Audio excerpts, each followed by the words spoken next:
Well, you're going to laugh, but because of your podcast, we're positioned well. I don't know how else to thank you, but thank you. Your podcast and your services are amazing, and I wish I could do more as far as working with you guys, but I haven't really, but maybe in the future, obviously. But once again, our family is grateful to you and your services, and your information is priceless. Thank you so much.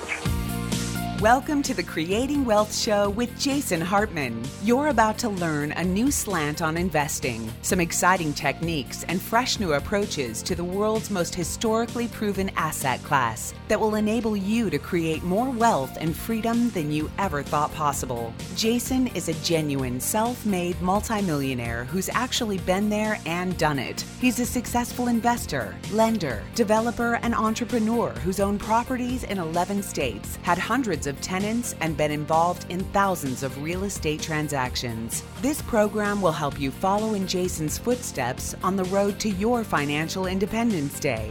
You really can do it. And now, here's your host, Jason Hartman, with the complete solution for real estate investors. Welcome to episode 1302, and greetings from aboard the ship. Yes, we are on the Princess cruise ship right now, and we are just landing in Boston. Yes, Boston, Massachusetts. I should say Taxachusetts. Boston, Taxachusetts. And we are in the library on the ship. Carmen and I just had a beautiful breakfast out on the deck. It was absolutely gorgeous. And I did not know, coming into Boston Harbor, there are all these really cool little islands out there, and it was just gorgeous as the sun was rising there. What a beautiful time of day. The air is cool and crisp. Fall is in the air, but it's not too fallish, really. It's kind of warm, but it's kind of getting there. So greetings. Today we are going to talk about renting your backyard. Renting your backyard. Yes, you can do that. And here's what's interesting about today's guest and show is that we are coming to the point where technology is allowing us as investors to slice up the pie of our properties and do different things with those properties. And this show, today's guest, is a perfect example of that. Remember I talked several episodes ago about that service. It's a startup based in San Francisco that doesn't do what Airbnb does in terms of renting your properties night by night or weekend by weekend or week by week, but allows you to rent your property hour by hour. And I'm not saying any of this is the thing for any of us to do yet. What I'm trying to show you with today's guest as well is that this is a trend, that there are new macro trends coming our way that will present new opportunities for us as real estate investors. Remember, the preamble for the National Association of Realtors, one of the largest, if not the largest actually, trade organization in the world with about 1.4 million members. It's been around over 100 years, I think. The preamble is, under all is land. Under all is land. And when you control that land, when you control that real estate, you are in control of a resource that has limited supply, and those ingredients that make up your houses, those packaged commodities, as I talk about, are very, very valuable, not indexed to any one currency. They have universal need. So they literally fulfill the needs on Maslow's hierarchy of needs. Remember, you studied that in college, and or maybe even in high school in a psychology class. That's what real estate provides for us. So it's an awesome asset class. It really is. Anyway, we are here on a Venture Alliance cruise, and yesterday we sort of took our second Venture Alliance mastermind trip to Newport, Rhode Island. That was actually our second trip years ago when I launched the group, but this time we did it on a cruise ship, and it was pretty awesome to see those big mansions that the Vanderbilts and the Rockefellers and all the rest of these incredibly wealthy aristocratic families in, the early 1900s built. I mean, these were their summer cottages. Yeah. Carmen, can you believe those were their summer cottages? Those were the second homes. I think that'd be pretty nice as a first home, wouldn't it? Yeah, probably too nice. They were unbelievable. They were huge places. Decoration inside these mansions is unbelievable. I mean, it's pretty much a lot like, these European castles and royalty. These people definitely wanted to keep up with the royals. Keep up with the Joneses, right? Yeah, that was the new American thing. It definitely was. And so yesterday, now different members of the different Venture Alliance people went on different excursions. People sort of did their own thing, but then most of us ran into each other yesterday. And the two of us, we saw the Breakers, which was just opulent, of course. That was my second time there. And then we also saw Marble House. Which one did you like better? I think I like the Marble House better. It's hard to tell. I mean, if I have to compare them, the Marble House maybe was a little less opulent, but I mean, they're all too much of everything. And it was interesting. I was just thinking about, every room, every member of the family has a story. And one of the rooms was this art collection that I don't remember which member of the Vanderbilt family did, but instead of like usually they do where they collect one piece of art over time and, they're transferred with family members, they just bought the entire collection and had it all built just for one room. So they just didn't want to wait, to build on the family tradition. They just wanted to have it all at once. Didn't want to wait to have to go through the bother of collecting the pieces one at a time, right? Right, yeah. Yeah, something else. Before we get to our guest today, I kind of want to switch gears for a moment and talk about the show Billions. Now, I'm sure many of you listening are either watching, maybe you're binging, or you have binged or have watched the Showtime show Billions, which has been a very, very popular show. It's about a Wall Street crook. Well, I think he's a crook. I think most people agree he's a crook. That's Bobby Axelrod, who is a likable crook. He's a cool guy, no question about it. And then Chuck Rhodes, the U.S. attorney, who is trying to take him down. And he's just on this vendetta, like it's his life's mission to get this guy, to get Bobby Axelrod. It's really an amazing series. Very, very well written. Well, here's the thing I want to talk about. Now, Carmen, I got you into this show, Billions, and what do you think of Billions? That was a mistake. I started watching it and I couldn't stop. But it was great. I loved it. Yeah, it's a great show. So one of the things that many of us forget or fail to realize altogether is that every successful person, every successful enterprise, every successful company, every successful charity, nonprofit, political candidate, movie star, musician, whatever. Anybody who is successful in any field, we either don't realize or maybe we just forget that success that they enjoy, that to the outside world many times it looks like it was easy.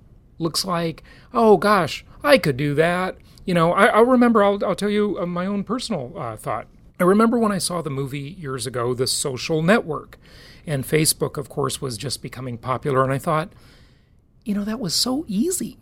Like what Zuckerberg did, and well, maybe the Winklevoss brothers, right? Who knows? They had the big lawsuit about that, and, the Winklevoss brothers said they hired Zuckerberg to create the Facebook, which is what it was called back then. Who knows, right? Who knows who the real originator was? They had this big lawsuit, and I think Zuckerberg gave the Winklevoss brothers $100 million as a settlement. Here's the thing. This article about the show Billions, I saw, interestingly, in Business Insider. It says, Showtime's Billions has beaten a lawsuit from a Wall Street performance coach who claimed the show ripped off her book. Anyway, this performance coach, the Wall Street performance coach, sued the show Billions, claiming that they ripped off her idea. Right? And on Friday, a U.S. District Court judge ruled in Showtime's favor basically dismissing the lawsuit, saying that they did not rip off the book idea. Now, who knows what's right or wrong? You know, a lot of times people go to court and justice is not served. Sometimes it is served, right? You know, there's two sides to every story, isn't there? But here's the point I want to make, is that, you know, as investors, we have to fight some battles once in a while, don't we? We got to fight a battle, right? We get a bad tenant who's trying to rip us off, who we have to evict. Maybe they leave the house in bad condition. Maybe our property manager is nickel and diming us. Maybe the seller of the property doesn't deliver on their promises. I mean, look, this is the world. And if you are listening and you have a corporate job, you're probably not used to this too much. When you're in the entrepreneurial world, it is rampant. It's terrible. Now, in the corporate world, you have politics. You have people climbing the corporate ladder. You have people, you know, putting their feet on your shoulders to try and push you down so they can climb, so they can get that promotion. Look, it's a competitive world. It's as they say, hey, my dog's right here. Hi, Coco. What do you say? You can't see anything because she's not saying anything, but I put the microphone in front of her face. And Coco's on the cruise with us. It's a dog-eat-dog world. That's why I referenced the dog. Dog-eat-dog world, right? It's competitive. You got to fight some battles to build your empire. And the same is true with Showtime. You know, I talk with professional musicians, authors, anybody that's doing anything in the world. And, you know, they're fighting lawsuits of people stealing their copyrights and their intellectual property. There's just all kinds of crazy stuff that goes on in the world. And the reason I tell you this is because I want you to remember the next time in any endeavor in life, you got to fight a battle.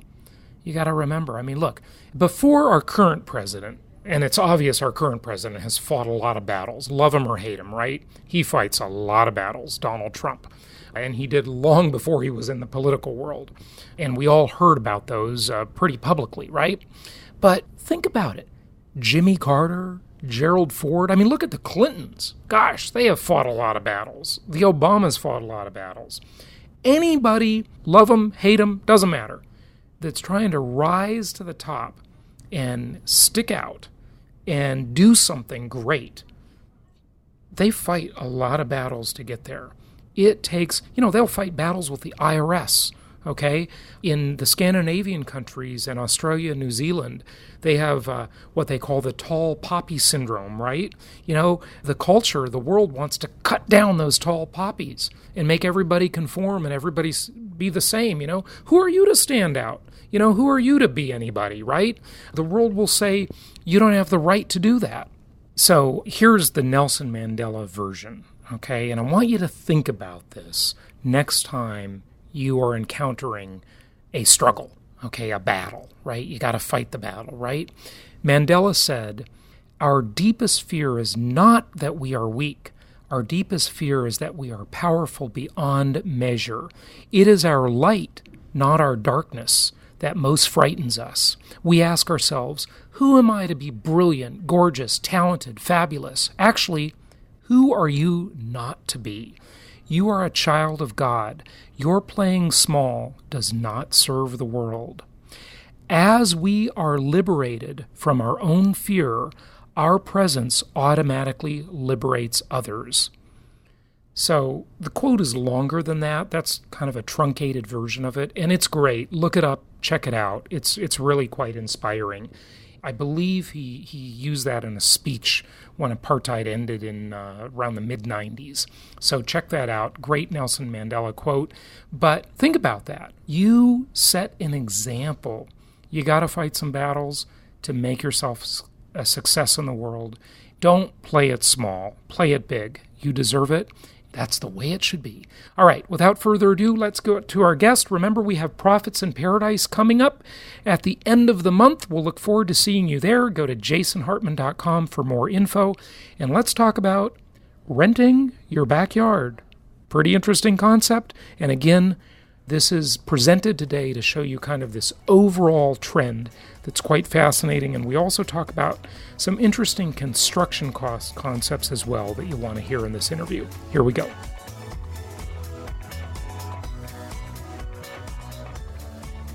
It's my pleasure to welcome Spencer Burleigh to the show. He is co-founder and CEO of Rent the Backyard. Now, we've all heard a lot about the sharing economy, and this is a new spin on it. Spencer, welcome. How are you? I'm doing well. Thank you so much for having me on the show. It's good to have you, and you're coming to us from San Francisco Bay Area, right? Yeah, we're based down in Santa Cruz right now. Okay, great. So how old is the company? When did you launch? Yeah, so we incorporated back in November of 2018. So we've been in business a little while now, but we've been sort of setting everything up and are going through our first set of projects right now. So I read an article about this and wanted to reach out to you and invite you onto the show. Where did the idea come from? Tell us about the problem and how you came about in the solution. Yeah, so my co-founder and I were always really big sort of financial nerds. And as young people, we were looking out to come to the Bay Area. And it was just so expensive, but at the same time, there's so much extra land that isn't really being used. So when we heard about these things the state calls accessory dwelling units, or ADUs, we got really excited and thought we could apply like a financing model where we pay for everything up front, and in exchange, we split some of the rent with the homeowners over a period of time. So tell us more about the ADU. I mean, there are lots of little kits and mini dwelling units. What makes the ADU, I mean, what are some of the chief characteristics of it that make it unique? The ones that we're building up are really upmarket. They go and they have sort of everything a homeowner or a tenant needs to live independent from the homeowner. So they have a small kitchenette, they have a bathroom, including a shower, and then they even have a separate living area and bedroom. They allow a tenant to live entirely independently from a homeowner and have a really great quality of life. We like to think of them kind of as like a distributed apartment. Mm-hmm. So many houses have casitas or additional units in the back. What makes this different? Or is it just a more modern version of it? Is it a prefab house? Tell us about the cost of it and so forth. Yeah, so the innovation that our company really brings is on the financing side. So right now, if people want to build one of these units in their backyard, they need to typically borrow over $100,000 against their house and manage a construction process and then handle all the ongoing property management on top of all of that. So what we do is we make it really, really easy for people to get started with one of these units and to go and sort of just sign on the dotted line, and we take care of the permitting, we take care of the building, and then we even take care of the ongoing property management. So for a lot of people, it's a really easy way to take this extra space that they're not really using and make some extra rental income from it. So the homeowner with the space in the backyard needs to pay for the unit though, right? No, so we cover all the upfront costs, and the homeowner never pays a single cent unless they choose to leave the agreement. How many square feet are these units? The ones we're building right now are about 300 square feet. Mm-hmm. As we expand, we might offer a slightly larger one, but the 300 square foot units are kind of in the sweet spot of they get a whole lot of rent and their construction costs are relatively lower compared to larger units. So the backyard needs to have a space of at least 20 by 25 feet. They need to live in the front home most of the year. Why is that? What if someone owns a rental property and they want to, instead of having one unit, they want to add an additional unit to their rental property? Yeah, so this is a little bit dependent on jurisdiction. Mm-hmm. So there are some jurisdictions that require that the homeowner live in the property most of the year. So we kind of just say that as an easy way to sort of be able to go and screen people at this point. But as we expand, we're definitely interested in working with a lot of people that have investment properties. And we already are starting a couple of projects with people that have investment properties in places like San Jose, where you aren't required to live in the home most of the year. Mm-hmm. So those are really, that sounds like that's really more just the same rules that Airbnb and VRBO are fighting all the time with. I mean, almost everywhere they'll let you rent something out to, on a short-term rental website, as long as you are there, as long as the owner is present. But as soon as the owner isn't present and they want to just strictly rent like the whole house to somebody, that's where they've sort of made the regulation to disallow that, right? Yeah, the lines seem to be drawn in different places in different municipalities, and there seems like there's a lot of innovative things coming on the regulatory side. So we're excited to work with people that have more investment properties than sort of primary residents they want to use this with. But mostly we're doing people with primary residences just because that's the way the laws look right now in 2019. Yeah.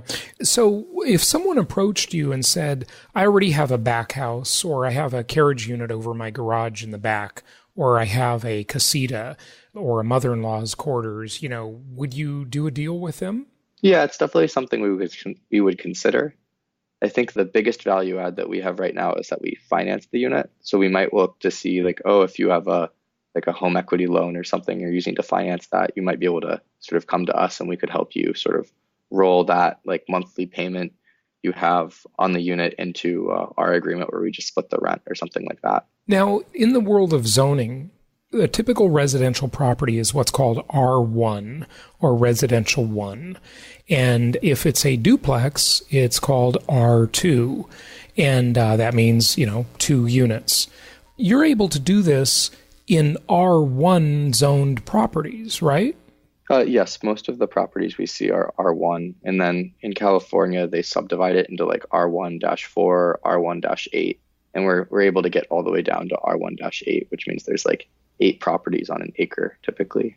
So we can build sort of quite small lots. The state has at this point passed a lot of laws that make them much, much easier to build, even in smaller lots. Right. And so it looks like the municipalities are really trying to address the housing crisis to some degree with this kind of stuff, which is great.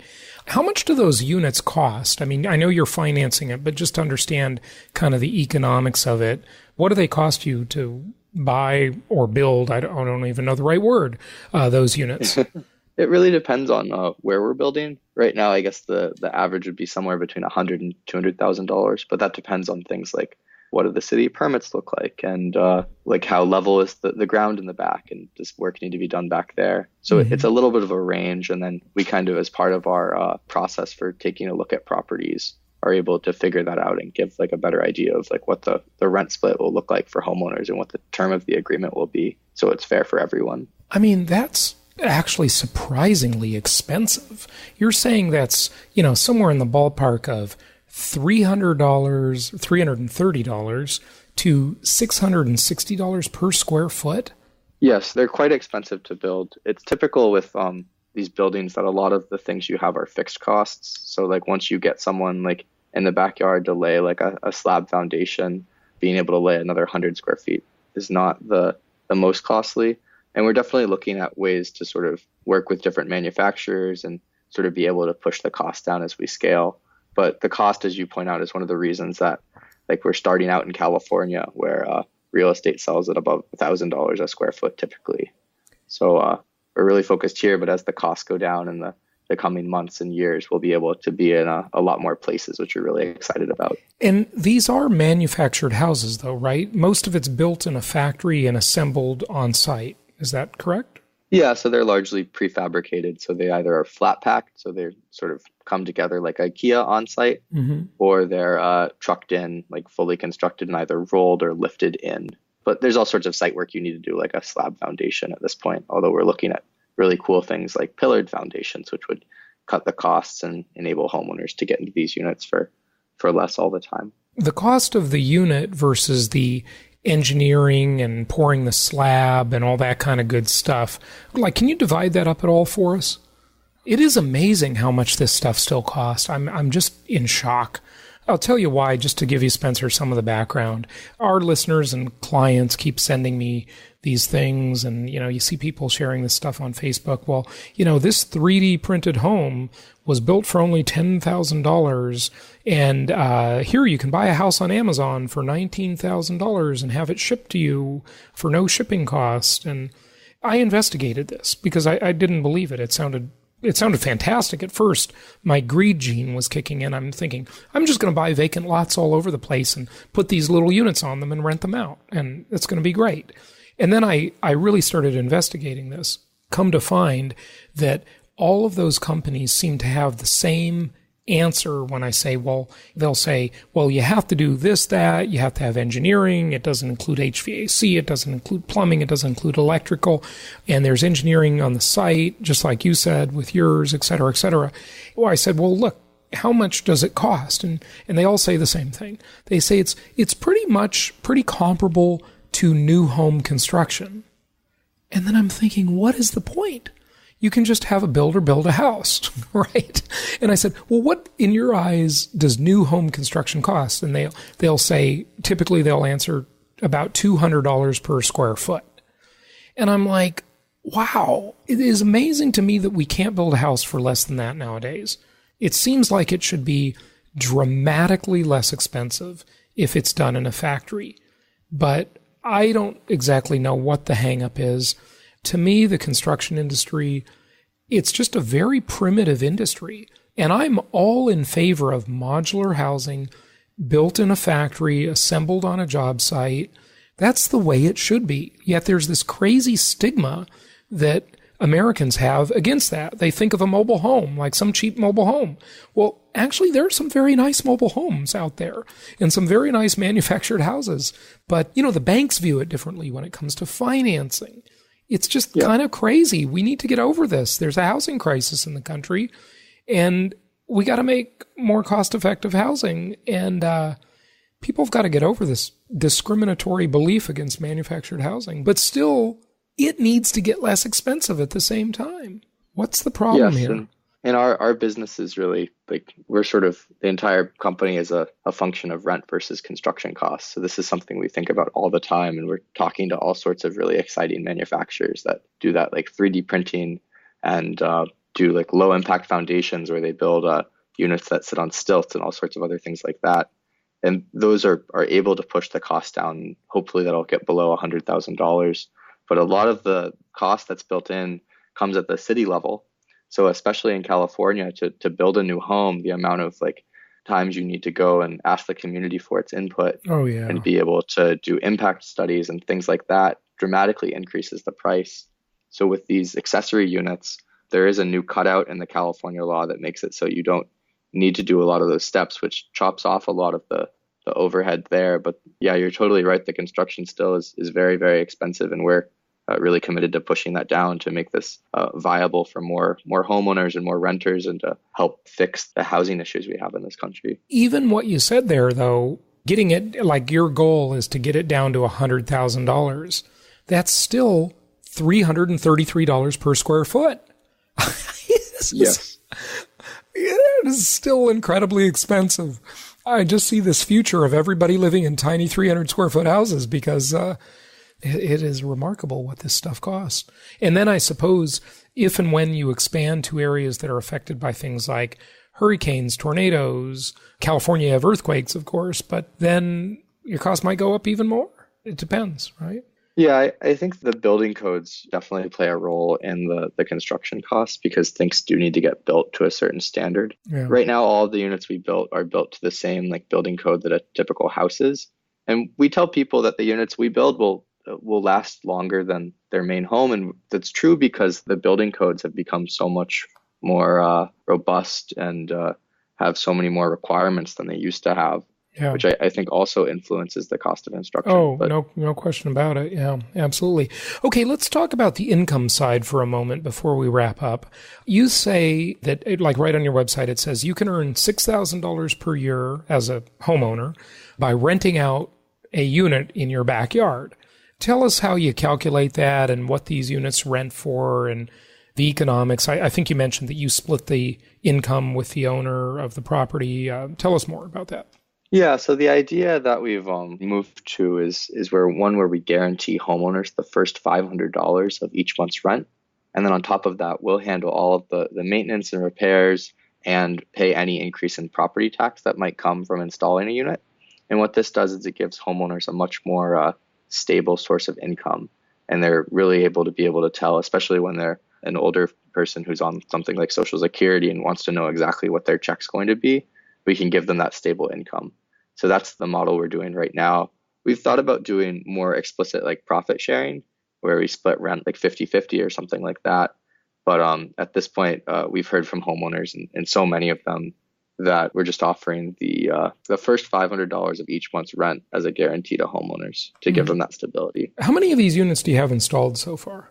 Yeah, we're going through the process of building our first batch of 10 or 20. So we're kind of chugging along and we're installing units at a really quick rate. Are you backed? Do you have funding from a VC or an angel investor? Yeah, we have enough funding to accomplish our goals from venture capitalists. And then the goal as we get larger is to sort of issue debt or find more sort of third-party investors that are interested in like the cash flows of our business. But we're jumpstarting it with venture and using that to run the first batch of these units. Okay. So how much do you project? I mean, is anybody living in one of these yet? Is anything built or is it all under construction so far? The units that we're specifically like under Rent the Backyard's name building are under construction.